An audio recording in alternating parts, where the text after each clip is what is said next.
तो आज हम एक नई क्लास लेके आए हैं जिसमें आपको हम कराएंगे यहाँ पे कुछ इम्पोर्टेंट क्वेश्चन जीएस के, जिसमें सब कुछ मिक्स होगा जो आने वाले एग्ज़ामों के लिए बेहतरीन क्वेश्चन है।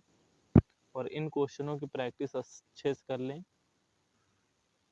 तो ये जो क्वेश्चन है इनकी श्रृंखला डेली टाइम टू टाइम कराते रहेंगे। सभी लोग जल्दी से जुड़ जाइए और ज़्यादा से ज़्यादा लोगों को शेयर कर दीजिए। अब यहाँ पे आपको क्वेश्चन दिखेंगे, आंसर भी हम आपको बताएंगे। जिसको आता है तो वो कमेंट में आंसर ज़रूर बताएगा, और हो सके तो क्वेश्चन को लिखते जाइए। जो क्वेश्चनों को आपको डाउट है उन क्वेश्चनों को लिखिए कॉपी में। तो पहला क्वेश्चन तुमको स्क्रीन में दिख रहा है, और काफ़ी हर टाइप के इसमें क्वेश्चन मिलेंगे। हिस्ट्री, ज्योग्राफी, साइंस, हर जगह से क्वेश्चन है यहाँ पे। तो पहला क्वेश्चन तुमको दिख रहा है। इस क्वेश्चन में देखिए, इसमें कहा गया कि सुमेलित कीजिए। एक तरफ तो तुमको यहाँ पे दिख रहा है ऋग्वेद, सामवेद, अथर्ववेद, यजुर्वेद, ये दिख रहे हैं। एक तरफ यहाँ पे लिखा है सूची 2 में गोपद, शतपथ, ऐतरेय, पंचविश। ठीक, तो इनका मतलब क्या है और इनसे संबंध क्या है? अगर आपने ऋग्वेद, सामवेद, अथर्ववेद, यजुर्वेद अच्छे से पढ़ा होगा तो इनके मतलब समझ में आते होंगे। ये जो एक इस तरफ दिए हैं सूची नंबर 2 में, ये चीज है इसके ब्राह्मण ग्रंथ। जो वेद है उनके ब्राह्मण ग्रंथ हैं ये, है ना। तो इनको मिलाना है। हम मिलाएंगे कैसे? एक दो, जैसे यहाँ पे कई सारे दिए हैं तो ऑप्शन वाइज दिए हैं, तो अगर हमको इसमें 2-3 आते हैं तो हम अच्छे से कर लेंगे पूरे पूरे। ठीक, तो पहला इसका आंसर हमको चेक करना है। तो पहले यहाँ पे मिलाना चालू करेंगे। जैसे ऋग्वेद है, ऋग्वेद है तो इसका ब्राह्मण ग्रंथ क्या होता है? तो इसका होता है ऐतरेय। ठीक, ऋग्वेद का क्या होता है? ऐतरेय होता है। अब यहाँ पे जैसे सामवेद है तो सामवेद का क्या होता है? पंचविश होता है। सामवेद का पंचविश होता है। ठीक, और अथर्ववेद का क्या होता है? गोपथ ब्राह्मण होता है। और यजुर्वेद का क्या होता है? शतपथ। यजुर्वेद का शतपथ ब्राह्मण। तो इसको ऐसे मिलाएंगे। फिर से देखो, ऋग्वेद का क्या होता है? ऐतरेय। सामवेद का क्या होता है? पंचविश। अथर्ववेद का क्या होता है? गोपथ। और आयुर्वेद या यजुर्वेद कहते हैं इसको, यजुर्वेद शतपथ ब्राह्मण। ठीक, तो यहाँ पे आंसर क्या हो जाएगा? पहले 3 में, फिर 4 में, फिर 1 और 2। तो 3 4 1 2 ये वाला आंसर हो जाएगा इसका, 3 4 1 2। ठीक, दूसरा क्वेश्चन देखिए। दूसरा क्वेश्चन है यहाँ पे, इसमें कहा गया उपनिषद पुस्तकें हैं। उपनिषद पढ़ा है? ये हिस्ट्री के वो क्वेश्चन है जो एकदम शुरुआती में हिस्ट्री में हम पढ़ते हैं, वैदिक साइंस, वैदिक हिस्ट्री। तो वहाँ पे हम पढ़ते हैं उपनिषद क्या होता है। देखो, उपनिषद जो होते हैं वेदों से जुड़े होते हैं। और उपनिषद का अर्थ होता है कि, उपनिषद का अर्थ पूछा जाता है, उपनिषद का जो अर्थ होता है गुरु के समीप बैठकर, या गुरु के समीप बैठना, ये इसका अर्थ होता है। अब बैठने का मतलब है कि ब्रह्म ज्ञान के लिए गुरु के समीप बैठना, ये इसका पूर्ण अर्थ होता है। ठीक, तो उपनिषद किससे संबंधित है? तो ये धर्म से है। उपनिषद किससे संबंधित होता है? धर्म से। क्योंकि वेद वेद किससे संबंधित होते हैं? धार्मिक ग्रंथ होते हैं। ठीक, अगला क्वेश्चन देखो। नेक्स्ट क्वेश्चन है यहाँ पे, मध्य पाषाणिक प्रसंग में पशुपालन प्रमाण जहाँ मिलते हैं वह स्थान। अब ये बताइए कि पशुपालन, हिस्ट्री में पशुपालन के प्रमाण कहाँ पे मिलते हैं मध्य पाषाणिक काल में? तो यहाँ पे ये 4 ऑप्शन दिए हैं। 4 ऑप्शन में तुमको कोई भी ऑप्शन आता हो, कभी सुना हो, तो यहाँ पे देखो, ये एक मेन इंपॉर्टेंट है, ये आदमगढ़। आदमगढ़ ये पड़ता है एमपी में, मध्य प्रदेश में। तो आदमगढ़ ही प्रसिद्ध है, मतलब ये यहाँ पे साक्ष्य मिले थे पशुपालन के। ठीक, तो अगला देखो क्वेश्चन यहाँ पे। अगला क्वेश्चन, सिंधु घाटी सभ्यता के निम्नलिखित स्थानों में से कौन सा स्थान सिंधु नदी के किनारे पर स्थित था? सिंधु नदी के किनारे।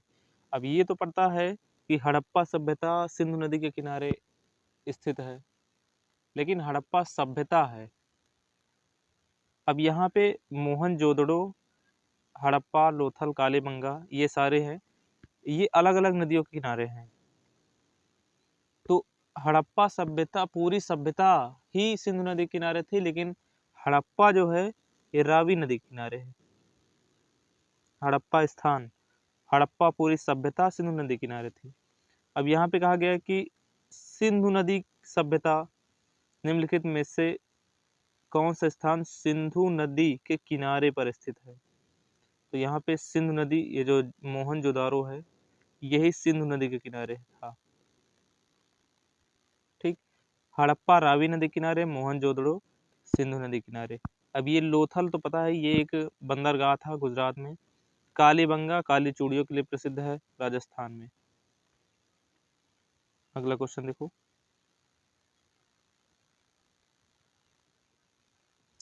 अगला है निम्नलिखित में से कौन सा विकल्प उस लवण का उदाहरण है जिसके जलीय विलयन का पीएच 7 से कम होता है?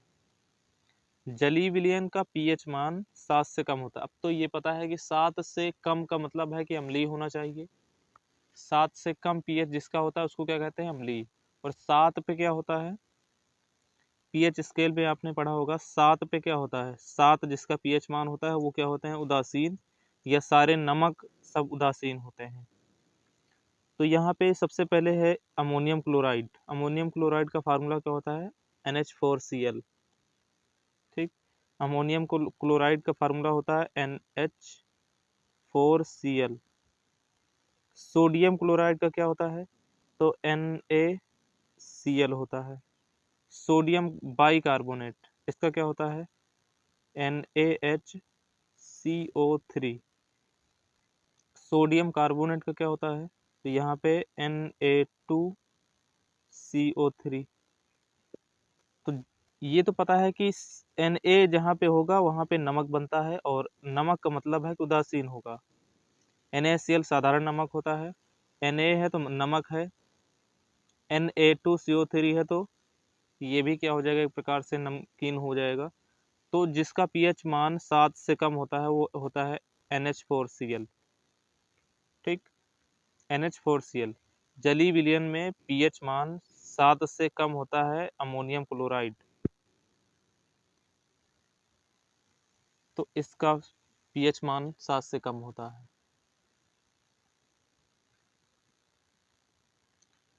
देखो दूसरा क्वेश्चन, एक ये क्वेश्चन है, कितने जल के अणु, कितने जल के अणु वाशिंग सोडा के एक अणु में उपस्थित होते हैं? वाशिंग सोडा क्या होता है? Na2CO3 इंटू 10H2O, ये होता है वाशिंग सोडा, धावन सोडा जिसको कहते हैं। अब बताइए कि अगर ये एक अणु है तो इसमें जल के कितने अणु दिख रहे हैं? यहाँ पे 10, तो इसका आंसर क्या हो जाएगा? 10। ठीक, तो जल के अणु वाशिंग सोडा के एक अणु में कितने उपस्थित होते हैं? 10 अणु होते हैं। अगला क्वेश्चन है कि निषेचित अंडा युग्मनज में प्रत्यारोपित हो जाता है। तो जब अंडा फर्टिलाइजेशन होता है प्रजनन के दौरान, अंडा फर्टिलाइजेशन में यहाँ पे क्या होता है?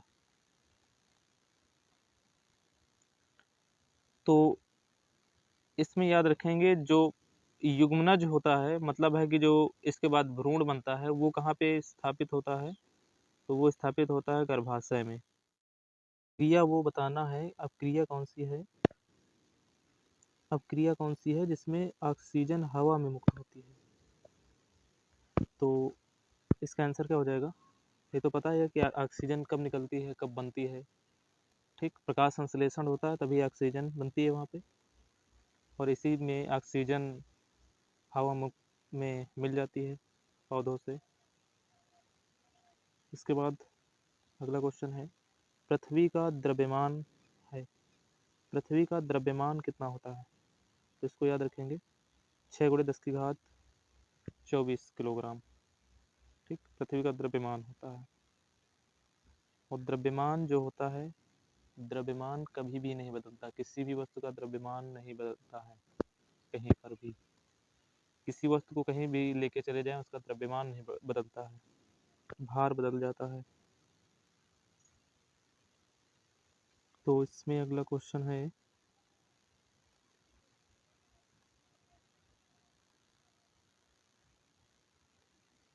इसमें कहा गया सुमेलित कीजिए। सुमेलित करना है, एक तरफ हड़प्पी स्थल और दूसरी तरफ है स्थिति। ठीक, तो इसमें बताना है कि हड़प्पा के कुछ स्थल हैं और उनकी स्थिति बताना है। अब ये स्थल तुमने हिस्ट्री में पढ़े होंगे, जैसे मांडा है, दैमाबाद है, कालीबंगा है, राखी गढ़ी है। इस तरफ है स्थान, राजस्थान, जम्मू कश्मीर, हरियाणा, महाराष्ट्र। तो कालीबंगा काली चूड़ियों के लिए प्रसिद्ध था राजस्थान में। ठीक, इसके बाद मांडा तो पता है, मांडा कहाँ पड़ता है? मांडा पड़ता है जम्मू कश्मीर में। इसके बाद दैमाबाद कहाँ पड़ता है? महाराष्ट्र में। और राखी गढ़ी पड़ता है हरियाणा में। ठीक, तो इसमें मांडा कहाँ पड़ता है? जम्मू कश्मीर में। तो 1 का 3 नंबर चेक करेंगे कहाँ पे है, तो 1 का 3 नंबर केवल इसी में है, तो ये आंसर हो जाएगा इसका 3 4 1 2। इसके बाद है अंतिम क्वेश्चन, इस पेज का लास्ट क्वेश्चन है। इसमें कहा गया है, निम्नलिखित में से वह कौन कौन सा बौद्ध ग्रंथ है जिसमें 16 महाजनपदों का उल्लेख? इसके ऑप्शन यहाँ पे हैं। तो 16 महाजनपदों का उल्लेख किसमें है? तो 16 इतिहास में हम 16 महाजनपद पढ़ते हैं और ये 2 जगह पे हैं। एक है भगवती सूत्र में, भगवती सूत्र, दूसरा है अगुत्तर निकाय, अगुत्तर निकाय। ठीक, भगवती सूत्र और अगुत्तर निकाय, ये 2 ऐसे ग्रंथ हैं जिसमें भगवती सूत्र किससे संबंधित है? जैन ग्रंथ है, और अगुत्तर निकाय बौद्ध ग्रंथ है। इनसे पता चलता है कि 16 महाजनपद थे। ठीक, तो इसका मतलब है कि बौद्ध ग्रंथ कौन सा है? उत्तर निकाय, यहाँ पे आंसर हो जाएगा। किस प्रारंभिक शासक ने राज्यारोहण के लिए अपने पिता की हत्या की एवं स्वयं इसी कारणवश अपने पुत्र द्वारा मारा गया? मतलब है कि एक ऐसे राजा का नाम बताना है मगध में जिसने अपने पिता की हत्या की, और जिस कारण से हत्या की थी उसी कारण से उसकी स्वयं की हत्या उसके खुद पुत्र ने की। तो एक मगध साम्राज्य था, काफी बड़ा, पड़ा होगा, मगध साम्राज्य। मगध साम्राज्य में एक वंश चल रहा था, कई सारे वंश है इसके अंदर। तो हम पढ़ते हैं यहाँ पे हर्यक वंश, हर्यक वंश पढ़ते हैं। हर्यक वंश का संस्थापक कौन था? बिंबसार, नाम सुना है? बिंबसार। ठीक, और बिंबसार की हत्या किसने की थी? अजातशत्रु ने, अजातशत्रु ने। ठीक, और अजातशत्रु की हत्या किसने की थी? उदयन ने। ठीक, तो देखो बिंदुसार ने इसकी स्थापना की थी, उसका पुत्र अजातशत्रु हुआ, अजातशत्रु ने किसकी हत्या की? बिंबसार की। और इसका अजातशत्रु का पुत्र कौन है? उदयन, उदयन ने अजातशत्रु की हत्या की। तो इस तरीके से पिता की मृत्यु, मतलब पिता की हत्या करने वाले लगातार करते चले गए, उसका पुत्र उसकी हत्या, मतलब हर पुत्र अपने पिता की हत्या करके ही गद्दी पर बैठा। तो इस वंश को पितृहंता के नाम से जाना गया। ठीक, तो इस वंश को पितृहंता ही नाम धर दिया गया। हर्यक वंश का दूसरा नाम ही हो गया पितृहंता वंश। तो इसमें ये सबसे पहले शुरुआत किसने की थी? तो इसका नाम क्या है? अजातशत्रु, अजातशत्रु ने ही अपने पिता की हत्या की थी। ठीक, तो नेक्स्ट क्वेश्चन देखिए। इसमें कहा गया है कि ध्वनि सबसे तीव्र गति से निम्नलिखित में से किस माध्यम में गमन करती है? ध्वनि सबसे तीव्र गति से किस माध्यम में गमन करती है? तो ध्वनि को पता है कि ध्वनि के लिए माध्यम की आवश्यकता होती है। ध्वनि किसी न किसी माध्यम में चलता है, निर्वात में नहीं चलता है। और ये ठोस, द्रव, गैस तीनों माध्यम में चलता है। ठीक, लेकिन सबसे ज़्यादा किस में चलता है? ठोस में, ठोस में, फिर द्रव में, और फिर सबसे कम गैस में। ठीक, तो ध्वनि सबसे तेज किस में चलती है? ठोस में, फिर द्रव में, फिर गैस में। तो अगला क्वेश्चन देखो, अगला है इसमें कि कौन ठोस, द्रव, गैस तीनों अवस्था में पाया जाता है? अब ये ऑप्शन के आधार पे देखेंगे। ठोस, द्रव, गैस तीनों आधार पे तीनों अवस्था में पाया जाता है। तो धातु, धातुएं जानते हैं धातुएं किस अवस्था में होती हैं? ठोस अवस्था में। धातुएं ठोस होती है और कुछ ऐसी गैस से होती है जो द्रव अवस्था में पाई जाती है ना। जैसे पारा है, पारा एक धातु होती है, लेकिन पारा किस अवस्था में होती है? द्रव अवस्था में। ठीक। उसके बाद है अक्रिय गैसें। तो यहाँ से नाम से ही पता है कि गैसें होती है, लेकिन ये जब इनको सिलेंडर में किसी में भरते हैं तो हमको द्रव अवस्था में दिखाई देती हैं। गैसें ज़्यादातर हमको कहीं पे अगर भरी हैं तो हमको किस अवस्था में दिखाई देती है? द्रव अवस्था में। नहीं तो वो गैसें तो है ही। ठीक। जैसे हाइड्रोजन गैस हो गया, हीलियम गैस हो गया, है ना। तो अब जैसे एलपीजी गैस हो गया, तो एलपीजी हम देखते हैं अगर किसी लाइटर में भरी है तो हमको किस तरीके से दिखाई देती है वो? एलपीजी अगर भरी है तो हमको किस अवस्था में दिखाई देती है? तो द्रव अवस्था में, लेकिन है क्या? वो गैस है। तो अक्रिय गैस से गैस अवस्था में धातुएं ठोस या द्रव होती हैं। उपधातुएं ज़्यादातर ठोस ही होते हैं। तो अधातुएं, अधातुएं जो अधातु होती है, अधातुएं होती हैं ठोस, द्रव, गैस तीनों अवस्था में पाई जाती हैं। ठीक। पीरियोडिक टेबल में जो दाहिनी ओर होती हैं वो सारी क्या होती हैं? ज़्यादातर अधातुएं होती हैं, और वो ठोस, द्रव, गैस तीनों अवस्था में पाई जाती हैं। जैसे पीरियोडिक टेबल हमने पढ़ा है, पीरियोडिक टेबल देखा होगा सभी लोगों ने, कुछ ऐसे बनी होती है। ठीक। नीचे तो इस तरफ धातुएं होती हैं और इस तरफ क्या होती हैं? अधातुएं। बीच में यहाँ पे उपधातुएं भी होती हैं। तो अधातुएं इस तरफ ठोस, द्रव, गैस तीनों होती हैं, तो इसलिए अधातुएं तीनों अवस्था में पाई जाती हैं। तो इसका आंसर हो जाएगा अधातु। अगला क्वेश्चन देखते हैं। अगला इसमें कहा गया है, इसमें कहा गया है कि कौन सा ऊतक पौधों को कठोर और दृढ़ बनाता है? ऊतक, अगर आप वनस्पति विज्ञान पढ़ेंगे तो ऊतकों के बारे में जरूर पढ़ेंगे। ठीक। तो कौन सा ऊतक पौधों को कठोर और दृढ़ बनाता है? तो इसका आंसर तो समझ लो कि स्क्लेरेनकाइमा। स्क्लेरेनकाइमा क्या होता है? स्क्लेरेनकाइमा ये पौधों को कठोर बनाता है और मजबूत बनाता है। ठीक। अब इसमें कई सारे और ऑप्शन है तो हम थोड़ा सा बता देते हैं। जो कोलेनकाइमा होता है, कोलेनकाइमा ये पौधों को लचीला क्या बनाता है? पौधों को लचीला लचीला बनाता है। ठीक। और ये पैरेनकाइमा जाइलम ये क्या होती है? जैसे कोई पेड़ है, पेड़ नीचे क्या होती है? जड़ें होती हैं। ठीक।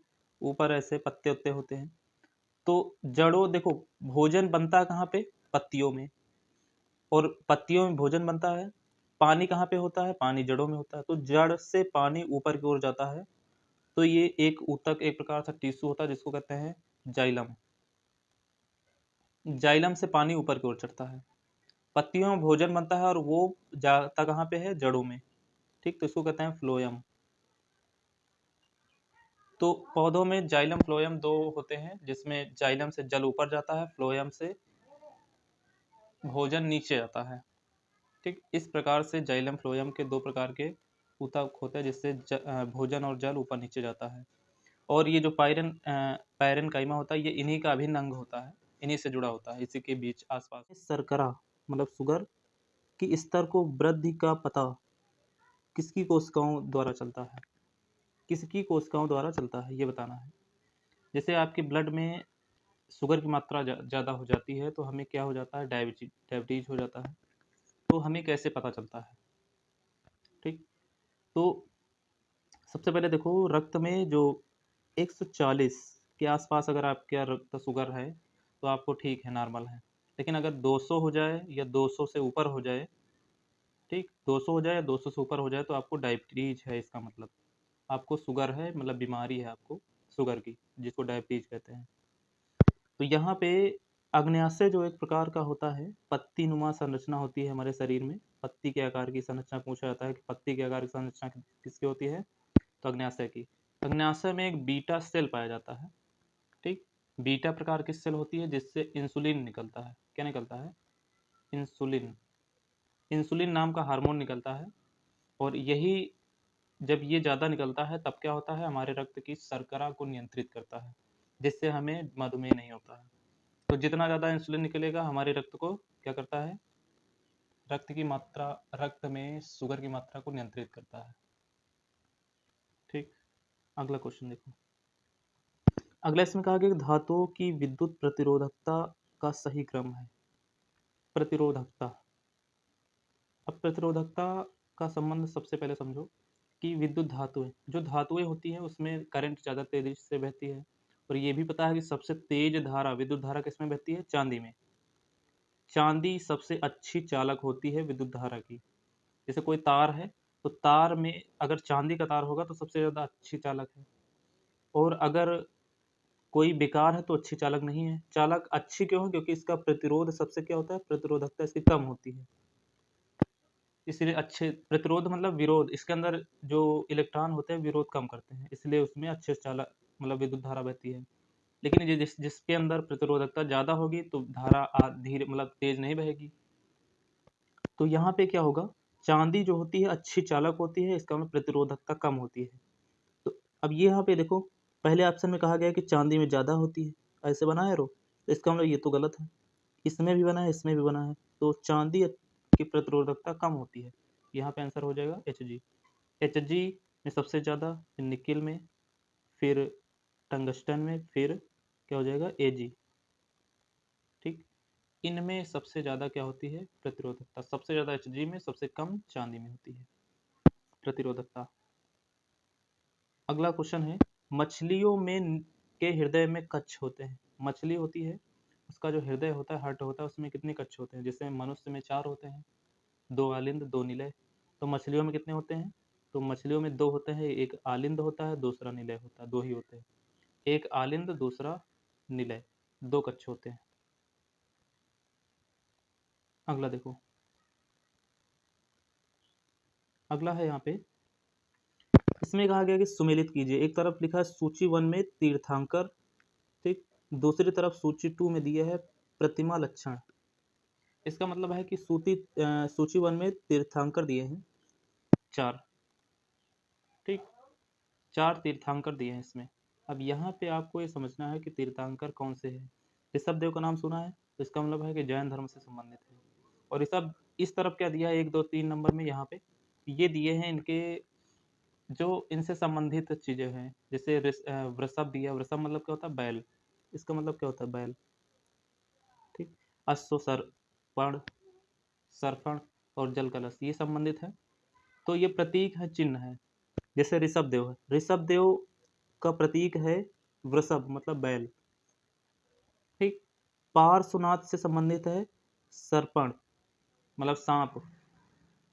मल्लिनाथ, मल्लिनाथ से संबंधित है जल, जल कलश। और संभवनाथ से संबंधित है अश्व। तो इसका आंसर क्या हो जाएगा, 1 नंबर का 1 देखिए, और सी, ए का 1, सी का 3, सी का 3 किसमें, इसमें है, और ए का 1, तो पहला आंसर हो जाएगा इसका ए नंबर। अब इसको याद करने की ट्रिक समझो पहले कैसे। ऋषभ, ऋषभ, यहाँ पे देखेंगे अगर री का हम री हटा देंगे तो ये वाला री इसमें लगा है, सा भी यहाँ भी है, भा है यहाँ भी है। एक प्रकार से ऋषभ इसी के अंदर, ऋषभ देह के अंदर ही वृषभ ही छिपा है। ठीक है, ऋषभ के अंदर ही वृषभ छिपा है इसके अंदर, इसको याद कर सकते हैं। पार्श्वनाथ, पार्श के ऊपर रा लगी है, तो यहाँ भी सांप के ऊपर सर्पण इसमें भी लगी है, तो इससे याद कर सकते हैं। मल्लिनाथ, मल किससे धोते हैं, पानी से, तो जल कला से संबंधित हो जाएगा। अब संभवनाथ को याद कर लो अश्व से। ठीक, इसके बाद है 20वां क्वेश्चन है यहाँ पे कि प्रथम जैन सभा का आयोजन, प्रथम जैन सभा का आयोजन कहाँ पे हुआ था। जैन सभाएं, तुमको पता है कि बौद्ध सभाएं और जैन सभाएं हुई हैं। तो जैन सभाएं केवल 2 ही हुई हैं, 2। पहली हुई है पाटिलपुत्र में, पाटिलपुत्र में, ठीक, पहली हुई कहाँ पे, पाटिलपुत्र में, और दूसरी कहाँ पे हुई है, वल्लभी में, वल्लभी में। तो इसका मतलब पहली कहाँ पे हुई है, पाटिलपुत्र, इसका आंसर हो जाएगा। दूसरी कहाँ पे होती है, वल्लभी में। और इसके बाद देखो नेक्स्ट क्वेश्चन कौन सा है, तो इतने क्वेश्चन आपको और देखने हैं। इसमें कहा गया है कि किस बौद्ध मूल ग्रंथ में मौर्य सम्राट अशोक का विवरण है। काफी इंपॉर्टेंट क्वेश्चन है ये। तो बौद्ध ग्रंथ बताना है जिसमें मौर्य सम्राट अशोक का विवरण दिया गया है। तो इसके 4 ऑप्शन देख रहे हैं, विनय पिटक, सुत्त पिटक, अभिधम्म पिटक और महावास्म, ना महावास्म, विनय पिटक, सुत्त पिटक, अभिधम्म पिटक। तो ये त्रिपिटक है, ये बौद्ध धर्म के त्रिपिटक हैं। और अशोक का जो विवरण है मूल ग्रंथ बौद्ध धर्म का, तो वो है महावास्म, महास्म, महास्म भी दिया होता है, महावस्म ऐसे भी लिखा होता है, महावस्म। ठीक, तो इसमें किसके बारे में बताया गया है? मौर्य सम्राट अशोक के बारे में। ये बौद्ध धर्म से ये भी संबंधित है। इसका आंसर हो जाएगा ये डी। इसके बाद है मौर्य काल के दौरान स्थानिक कौन होता है? स्थानिक क्या होता था? ऑप्शन है जिला प्रशासक, ग्राम प्रशासक और प्रांतीय प्रशासक, नगर प्रशासक। तो मौर्य सम्राट जब मौर्य वंश चल रहा था तो वहां पे स्थानिक शब्द क्या था? तो जैसे वर्तमान में जिले का जो डीएम होता है, डीएम क्या होता है? जिले का प्रशासक होता है। वैसे ही मौर्य काल में जिला प्रशासक को ही क्या कहते थे? स्थानिक कहते थे। वर्तमान में जैसे डीएम का स्थान क्या है? डीएम जिले का मालिक होता है। उस समय जिले का प्रशासक कौन था? स्थानिक कहलाता था। और एक लास्ट क्वेश्चन देख लो, सप्तांग सिद्धांत किसने दिया था? सप्तांग, सप्तांग मतलब 7 अंग से एक जुड़ा है, सप्तांग सिद्धांत। तो 7 ऐसे करके 7 शब्द दिए होते हैं, जैसे राजा हो गया, दंड देना, कोष हो गया, ये सारी चीजें से मिलके 7 चीजें जोड़ी गई थी। तो 7 चीजों को मिला के यहाँ पे 7 अंग बनाया गया था जिससे प्रशासन चल रहा था। तो यहाँ पे ये किसने बनाया था? सप्तांग कौटिल्य ने। कौटिल्य मतलब चाणक्य ने, चाणक्य ने दिया था सप्तांग का सिद्धांत। तो ये कुछ इंपॉर्टेंट क्वेश्चन हैं जिनको आज आपको अच्छे से एक बार देख लेना फिर से। तो आज के लिए इतना ही, मिलते हैं नेक्स्ट वीडियो में। आज के लिए इतना ही, धन्यवाद।